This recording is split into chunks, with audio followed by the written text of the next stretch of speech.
खुलुमबाय आं सिबिरानि ब्रह्म नोंथांमोनखौ आंनि एसबि बड' निउज चेनेलाव गासैखौबो बरायबावनाय थाबाय नोंथांमोननि थाखाय आं गोदान मोनसे भिडिअ लानानै फैबावबाय अन्नानै भिडिअखौ जोबजासिम नायलांदो मानसि गोमानायनि खौरां अदालगुरियाव गोमादों 13 बोसोर बैसोनि सासे गथ'सा अदालगुरि जिल्लानि सिङाव थानाय नलबारि 2 नं वार्डनि थागिबि मुस्रि रिंकु देउरि आरो पिंकी देउरिनि 13 बोसोर बैसोनि फिसाज्ला हेमन्त देउरिया गोमानानै दङ फोरमायथिनाय बायदिब्ला हेमन्त देउरिया 7 थाखोआव फरायो आरो गलमा हाई स्कुलनि फरायसामोन गोमानाय हेमन्त देउरिखौ गोबां नागिरदोंब्लाबो मोननो हायाखै होननानै फोरमायथिदों नखरनिफोरा आरो गोमानाय जाथायखौ लानानै पुलिसनोबो मिथिहोनाय जाबाय पुलिसाबो नागिरगासिनो दं नाथाय मोननो हायाखै होननानै दुखु फोरमायथिदों जायनाखि हेमन्त देउरिया उन्दै बेनिखायनो उन्दै गथ'सानि गोमानायखौ लानानै नखरनिफोरा जोबोद दुखुआव दं होननानै फोरमायथिदों बेनिखायनो रायजो राजानिफ्राय मदद बिहरदों गोमाजानाय गथ'सानि बिमाया जेरावखि नुवा मानो सोरबाफोर हेमन्त देउरिखौ नुसनबायोबा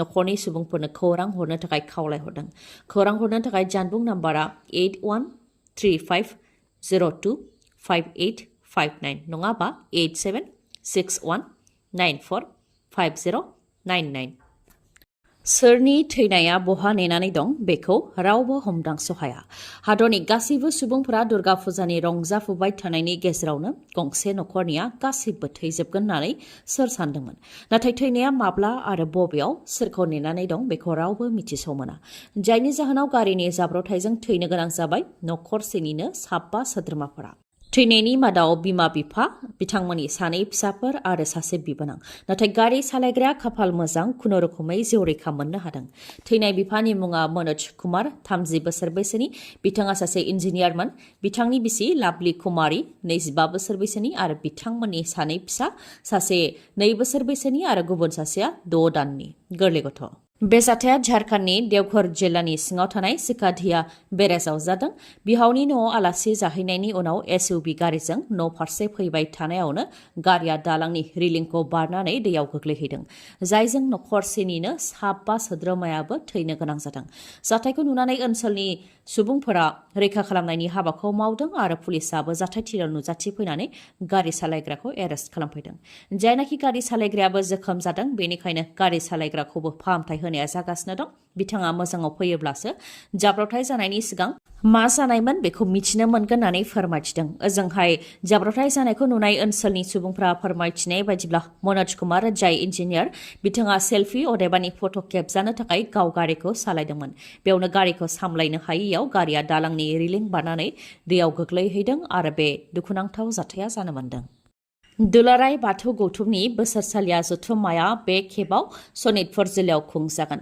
सनितपुर जिल्लानि थेलामारायाव फैगौ जानुवारि दानाव 4, 5, 6 आरो 7 अक्ट'आव सानब्रैनि मेहेरगोनां हाबाफारिजों खुंजागोन जेराव मिरु नखर मन्त्रि अमित शाह बिथां आरो आसामनि गिबि मन्त्रि डक्टर हिमन्त बिश्व शर्मा बिथाङाबो बाहागो लाफैगोन होननानै फोरमायथिदों दुलाराय बाथौ गौथुमनि गाहाय नेहाथारि गणेश दैमारि बिथाङा फोरमायथिबावदों दि दुलाराय बाथौ गौथुमनि बोसोरसालिया बे जथुम्मायाव 50,000 बाथौसा आरज गाबनाय हाबाफारि लागोन बेनिखायनो बेखौ जाफुंसार होनो थाखाय जायगा जायगा सांग्रांथि मेल खुंनाय जादों आरो जायगा जायगा फोसावनाय जादों होननानै फोरमायथिदों लोगोसे दुर्गा फुजानि सायावबो बिथाङा बुंथिदों दि गुबुन धोरोमनि सिबिनाय खान्थिया बांदों जायनि थाखाय जोंनि बाथौ धोरोमनि सिबियारिफोरा दुर्गा फुजायाव लैहोर लैहोर थांनानै मेलायाव बाहागो लाहैदों बेनिखायनो जिल्ला लेभेलाव जेराव गोनांथि बेयाव फुजानि समाव बाथौ महामेला खुंनायनि गोनांथि दं बे लेखायै रङियानि बर' बाजार बाक्सानि गोबां जायगा बरबरि बायदिफोराव 3 सानब्रै आरो सानबानि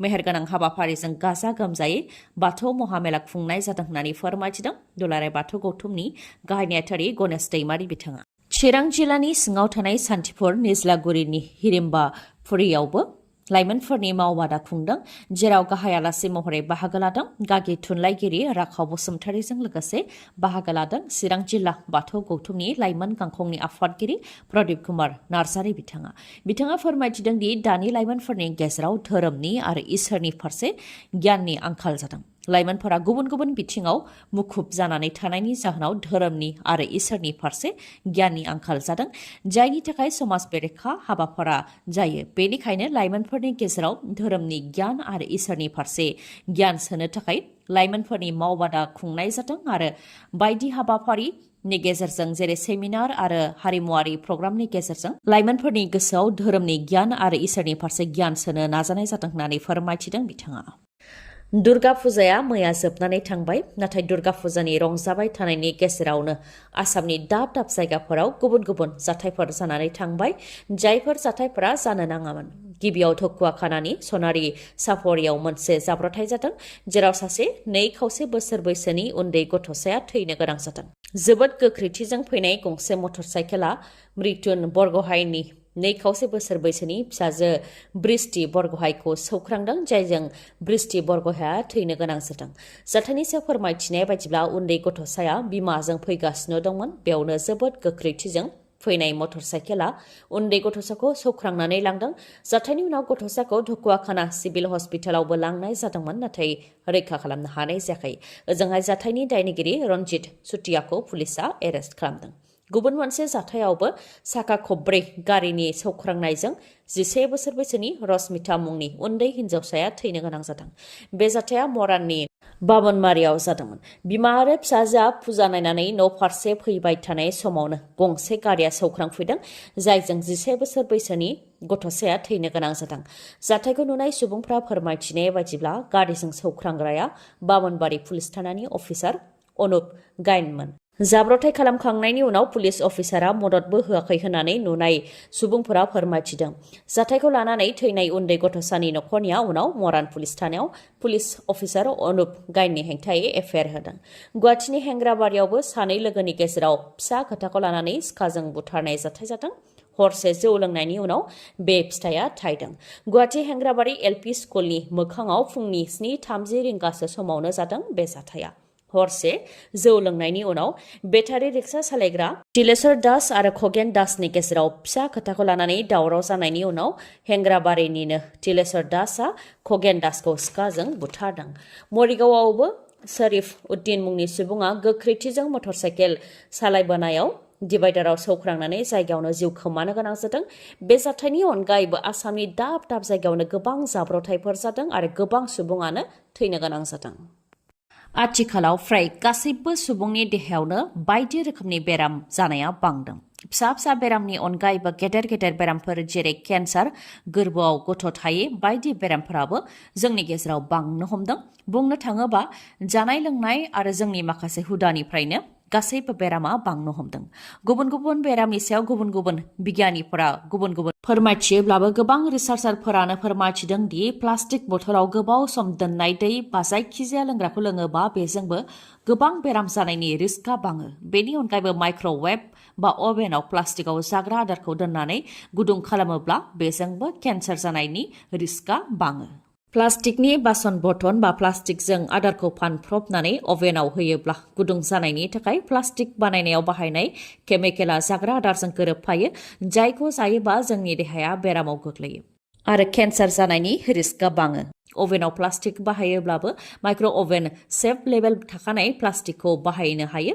प्लास्टिकनि अनगायैबो बायनाय बासन बर्तन बा गोजाम बासन बर्तनखौ अभेनाव सोनो नाङा होननानैबो सांग्रांथि होदों। बेफोरनि सोलायै नोंथाङा ग्लास, पेपार बायदिखौ बाहायनो हायो। जायखिजाया गुदुं आदारखौ प्लास्टिकआव दोननानै जानाय बा प्लास्टिकनि सिङाव गोलाव सम थानाय मुवा बेसाद बा दैफोरखौ जाहाथे बाहाया, बेफोरनि सायाव सांग्रांथि होदों रिसार्चारफोरा। फिन गुबुन रायजोआव जिउ गोमादों आसामनि 5 सुबुंफोरा। लामा जाब्रबथाय जानायजों 7 सुबुंफोरा थैनो गोनां जादों, जेराव 7नि मादाव 5 आसामनि थागिबिफोरमोन। तामिलनाडुआव जादों बे जाब्रबथाया। रिपर्टनि बायदिब्ला पुडुचेरीआव अयोध्या फुजायाव थांनानै गिदिंबोफिननाय समावनो जानो मोन्दों बे जाब्रबथाया। रिपर्टनि बायदिब्ला बिथांमोनहा गंसे सुमो गारिजों फैगासिनो दंमोन आरो फैबाय थानाय समावनो तामिलनाडुनि तिरुवन्नामालाई जिल्लायाव सुमो गारि आरो गंसे सोरखारि बासनि गेजेराव सौख्रांलायनाय जादों।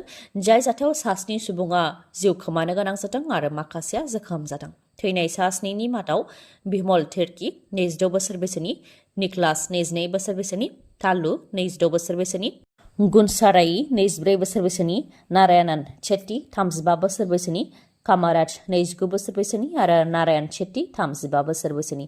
फोरमायथिनाय बायदिब्ला बिथांमोनहा गुबुन रायजोआवनो फेक्टरियाव खामानि मावोमोन। बिथांमोननि जिउ गोमानायनि अनगायैबो 4आबो गोब्राबै जोखोम जादों। उनाव बिथांमोनखौ तिरुवन्नामालाई सोरखारि देहा फाहामसालियाव थिसननाय जादों।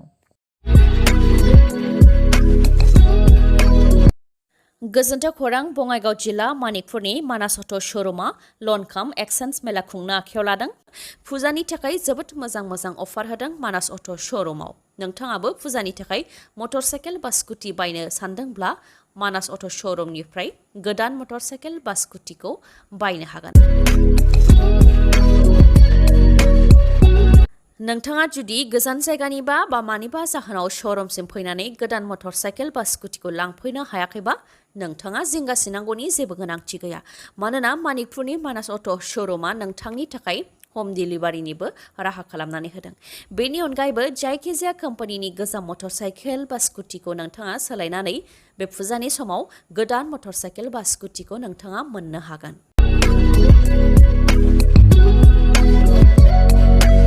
बेफोरजों लोगोसे नोंथाङा बेसेन नाङालासे गंनै हेलमेट मोननो हागोन।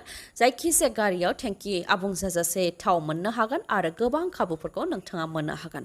फुजानि थाखाय गोदान मटरसाइकेल बा स्कुटि बायनो थाखाय नोंथाङा थांखि दंब्ला बेनो नोंथांनि थाखाय साबसिन खाबु। नोंथाङा गोख्रैनो मानिकपुराव थानाय मानास अट' श'रुमनिफ्राय गोदान मटरसाइकेल बा स्कुटिखौ बायनो हागोन। माबाफोर मिथिबावनो हास्थायोबा 9101272776 नङाबा 7002601255 बे नाम्बाराव खौरां लाहरनो हागोन। गोजोन्थों। दिनैनि भिडिअआ एसेनोसै। गाबोन आरो गोदान भिडिअजों लोगो मोनफिनबावगोन। नोंथाङा दासिमबो आंनि चेनेलखौ साबस्क्राइब खालामाखैबा अन्नानै साबस्क्राइब खालामदो। लोगोसे लाइक, कमेन्ट आरो शेयार खालामनो दाबाव। गोजोन्थों।